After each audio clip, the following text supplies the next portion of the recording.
Hi മക്കളെ, ഇന്ന് നമ്മൾ നോക്കുന്നത് CH പ്രതിഭ ക്വിസിൻ്റെ സ്കൂൾ തലം HS ക്വസ്റ്റ്യൻ പേപ്പറാണ്. സിമ്പിളായിരുന്നു അല്ലേ? മക്കൾക്ക് എത്ര മാർക്ക് കിട്ടിയെന്നൊക്കെ കമൻറ്റ് ചെയ്യണേ.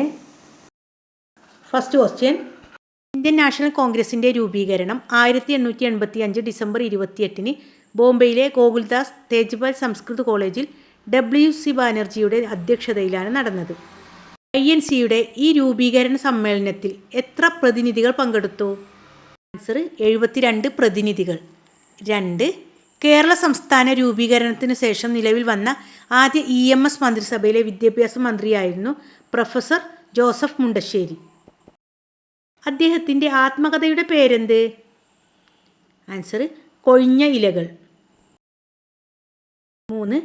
മലബാർ ജില്ലാ കോൺഗ്രസിൻ്റെ പ്രഥമ സമ്മേളനം 1916 പാലക്കാട് വെച്ച് നടന്നു. ഈ സമ്മേളനത്തിൽ അധ്യക്ഷത വഹിച്ചത് ആരായിരുന്നു? Answer Annie Besant. 4.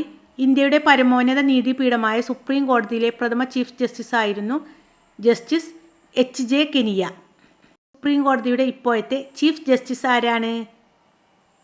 Answer justice BR Gavai. 5. Indian സ്വാതന്ത്ര്യ സമരത്തെ ശക്തിപ്പെടുത്തുന്നതിൽ വർത്തമാന പത്രങ്ങൾക്ക് നിർണായകമായ പങ്കുണ്ട്. 1924 കോഴിക്കോട് ആസ്ഥാനമായി ആരുടെ ഉടമസ്ഥതയിലും മുഖ്യ പത്രാധിപത്യത്തിലും ആണ് അൽ അമീൻ പത്രം ആരംഭിച്ചത്? ആൻസർ മുഹമ്മദ് അബ്ദുറഹ്മാൻ സാഹിബ്. ഗാന്ധിജിയുടെ രാഷ്ട്രീയ ഗുരുവായി അറിയപ്പെടുന്നത് ഗോപാലകൃഷ്ണ ഗോഖലെയാണ്. CH മുഹമ്മദ് കോയ സാഹിബിൻ്റെ രാഷ്ട്രീയ ഗുരുവായി അറിയപ്പെടുന്നത് ആരാണ്? KM സീതി സാഹിബ്. 7. മലബാർ കലാപം അടിച്ചമർത്തുന്നതിനായി ബ്രിട്ടീഷുകാർ രൂപീകരിച്ച പ്രത്യേക പോലീസ് സേന 2021 അതിൻ്റെ 100ാം വാർഷികം ആഘോഷിച്ചു. ഏതായിരുന്നു ആ പ്രത്യേക പോലീസ് വിഭാഗം? Answer Malabar special police. 8. ഒരു ക്ലാസ്സിലെ 40 കുട്ടികളുടെ ശരാശരി വയസ്സ് 10 ആണ്. ടീച്ചറെയും കൂട്ടിച്ചേർത്തപ്പോൾ ശരാശരി വയസ്സ് 11 ആയി. എങ്കിൽ ടീച്ചറുടെ വയസ്സ് എത്രയാണ്? ഇവിടെ ചെയ്യേണ്ട രീതി തന്നിട്ടുണ്ട് അല്ലേ? ആൻസർ 51. 2025 ജൂലൈ മാസത്തിൽ അന്താരാഷ്ട്ര ബഹിരാകാശ നിലയം സന്ദർശിച്ച ആദ്യ ഇന്ത്യക്കാരനാണ് ശുഭാംശു ശുക്ല. അദ്ദേഹം അടങ്ങുന്ന 4-അംഗ സംഘം നടത്തിയ ബഹിരാകാശ ദൗത്യത്തിൻ്റെ പേരെന്ത്? ആക്സിയം 4. 10. 1857 ഇന്ത്യയുടെ 1ാം സ്വാതന്ത്ര്യ സമരം പശ്ചാത്തലമാക്കി നിരവധി സാഹിത്യ കൃതികൾ രചിച്ചിട്ടുണ്ട്. 1857 വിപ്ലവം പശ്ചാത്തലമാക്കി അമൃതം തേടി എന്ന നോവൽ എഴുതിയത് ആരാണ്? മലയാറ്റൂർ രാമകൃഷ്ണൻ. ഓസോൺ ദിനമായി ആചരിക്കുന്നത് സെപ്റ്റംബർ 16 ഓസോൺ പാളി കാണപ്പെടുന്ന അന്തരീക്ഷ മണ്ഡലം ഏത്? സ്ട്രാറ്റോസ്ഫിയർ. 2. 2023 സാഹിത്യത്തിനുള്ള നോബൽ സമ്മാനം നേടിയത് നോർവീജിയൻ എഴുത്തുകാരനായ ജോൺ ഫോസെയാണ്. 2024 സാഹിത്യത്തിനുള്ള നോബൽ സമ്മാനം നേടിയത് ആരാണ്? Answer Han Kang. 3ാമത്തെ ക്വസ്റ്റ്യന്, CH മുഹമ്മദ് കോയ സാഹിബ് 1927 ജൂലൈ 15 കോഴിക്കോട് ജില്ലയിലെ അത്തോളിയിലാണ് ജനിച്ചത്. അദ്ദേഹം മരണപ്പെട്ടത് എന്ന്, എവിടെ വെച്ച്? 1983 സെപ്റ്റംബർ 28 ഹൈദരാബാദിൽ വെച്ച്. 14. കമ്പ്യൂട്ടറുകളുടെ പ്രവർത്തനത്തെ തകരാറിലാക്കുന്ന പ്രോഗ്രാമുകളെയാണ് കമ്പ്യൂട്ടർ വൈറസ് എന്ന് പറയുന്നത്. വൈറസിൻ്റെ പൂർണ്ണരൂപം എന്താണ്? Vital information resource under stage.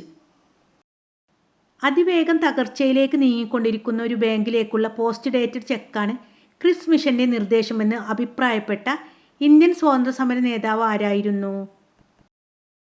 Answer Mahatma Gandhi. 16. സംഖ്യാശ്രേണിയിലെ അടുത്ത സംഖ്യ ഏത്? ആൻസർ 256. 17. ഇന്ത്യയുടെ ബഹിരാകാശ ഗവേഷണത്തിന് നേതൃത്വം നൽകുന്നത് ISRO ആണ്. ISRO രൂപീകരിച്ചതെന്ന്? 1969 ആഗസ്റ്റ് 15. 18. ഇന്ത്യൻ സ്വാതന്ത്ര്യ സമരത്തിൻ്റെ ക്ലൈമാക്സ് എന്നറിയപ്പെടുന്ന സമരം നയിച്ചത് ഗാന്ധിജിയാണ്. ഏതായിരുന്നു ആ സമരം?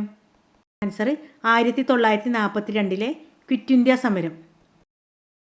ഫ്രാൻസിൻ്റെ തലസ്ഥാനമായ പാരീസ് നഗരമാണ് 2024 ഒളിമ്പിക്സിന് വേദിയായത്. 2028 ഒളിമ്പിക്സ് വേദിയാകുന്ന നഗരം ഏതാണ്? Answer Los Angeles, America. 20 ഭൂപരിഷ്കരണ നിയമം ഭരണഘടനയിൽ ഉൾപ്പെടുത്തിയ ഭരണഘടനാ ഭേദഗതി ഏത്? 1951 ഭരണഘടനാ ഭേദഗതി. ക്വസ്റ്റ്യൻസും കൂടി നോക്കാം. 1. കേരള സംസ്ഥാന സർക്കാർ നടപ്പിലാക്കി വരുന്ന സൗജന്യ ക്യാൻസർ ചികിത്സാ പദ്ധതിയുടെ പേരെന്ത്? ആൻസർ സുഹൃതം. 2. 1992 ഭൗമ ഉച്ചകോടി നടന്നത് എവിടെ? റിയോ ഡി ജനീറോ, ബ്രസീലിലാണ്. 3. മാധവിക്കുട്ടി എന്ന തൂലികാ നാമത്തിൽ അറിയപ്പെടുന്ന സാഹിത്യകാരിയാണ് കമല സുരയ്യ. എന്നാൽ CH മുഹമ്മദ് കോയ സാഹിബ് ഏത് തൂലികാ നാമത്തിലാണ് രചനകൾ നടത്തിയിരുന്നത്? MK അത്തോളി. 4. ഇന്ത്യൻ സമ്പത്തിൻ്റെ ബ്രിട്ടനിലേക്കുള്ള ഒഴുക്കാണ് ഇന്ത്യയുടെ ദാരിദ്ര്യത്തിൻ്റെ മുഖ്യ കാരണങ്ങളിലൊന്ന് എന്ന് ദാദാഭായ് നവറോജി തൻ്റെ ചോർച്ചാ സിദ്ധാന്തത്തിൽ അവതരിപ്പിച്ചു. ദാദാഭായ് നവറോജി ചോർച്ചാ സിദ്ധാന്തം അവതരിപ്പിച്ച പ്രശസ്തമായ പുസ്തകം ഏത്? ദാരിദ്ര്യവും ബ്രിട്ടീഷ് അരാജകത്വവും ഇന്ത്യയിൽ, poverty and un-British rule in India.